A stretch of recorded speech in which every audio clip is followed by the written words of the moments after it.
Cerino, you are next. Thank you, Val. And then Aaron, followed by Christopher. Hi, I'm a landlord in the city of Hamilton. I've been here in 2013 opposing you guys. Anyway, I'm not from these wards. Let me get that clear. I used to have rooming houses, just like this young lady here, and you guys legislated me out of business, is what you did. You imposed a licensing fee, which was $5 in 1974. I thought, what the hell is $5? Next year it went up, the next year went up. You finally got me to a point where I was paying $265 a year for the fee of the application, another whatever per year for the cost. I automatically had to get a building permit because you're going to give me work orders I haven't received yet. So I had to pay for a building permit for jobs I don't even know what I got to do yet because you're going to give me something to do. And by the time I got done, I was paying $5,500 every 3 years to keep my licenses because you guys are such nice people. I want to reaffirm that, okay? You have no idea what it is to run a business. You have none. You have to walk the shoes of a man to be in those shoes. I'm not a landlord. I'm a land slave. The word Lord shouldn't be there. It should be slave. I'm dealing with an eviction right now. It's been 2 years in the process because of I'm being a land slave. Every time it goes to the tribunal, there's holdups and holdups and holdups. I've spent $4,000 or $5,000 in litigation. That's money that could have been spent on the house. Could it not be spent on the house? I do all my own repairs. I asked the tenant because he's called property standards 7 times. How many times is there a limit? Maybe you should enforce a limit. I knock on the door. I have him give the 24-hour, 48-hour notice. I give him plenty of notice. First thing he says, this is an improper notice. And he's standing there in front of the door like this, not letting me in to do my work. He wants me to replace all the windows that are cracked, and I need to go in each and every individual unit. He's not letting me in the units. I call property standards. Your people, they come down, they do nothing to get me in the unit. You have a timeline to finish it by such and such a date. This is what I'm up against.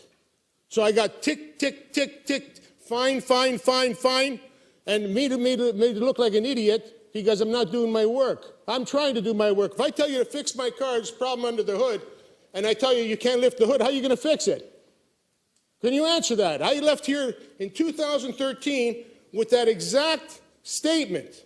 And guess what? That tenant saw this video, and he's been using everything in this video against me. He's denied me entry because I asked you at that time, when you bring licensing in, how am I going to get in the unit? You said, we're going to make the landlord responsible for getting us in the unit. You can't get in there. I need a search warrant from a police officer to get in someone's place. A police officer can't even go in there. You expect me to get in there? This guy won't let me in the door. So how do I fix it? In your ruling, it should be quashed. When someone makes a demand and they refrain from letting you in, it should be quashed. Isn't that simple? What's so hard to understand? You don't need licensing. You need somebody to set up the system correctly. It's that simple.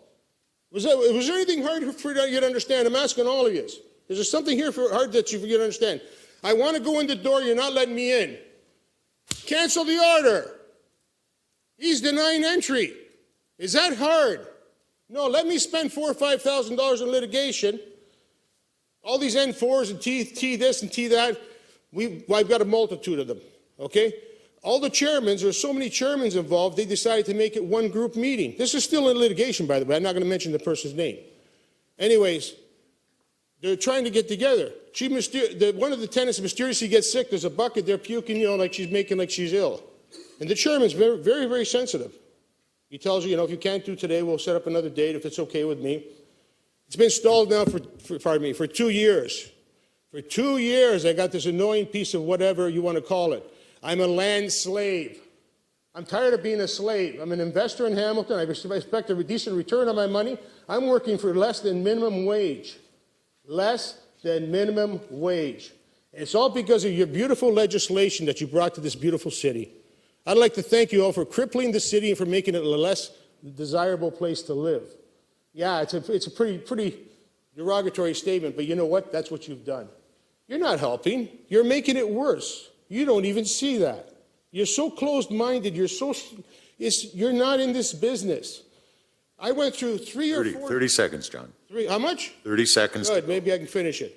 Anyways, I went through all these property standards. You know what they did? They kept switching property standards because they don't know the answer. They don't know the answer. They send a new group of people every time. I can't send a new group of people. I haven't got those amenities around me, the affordability around that.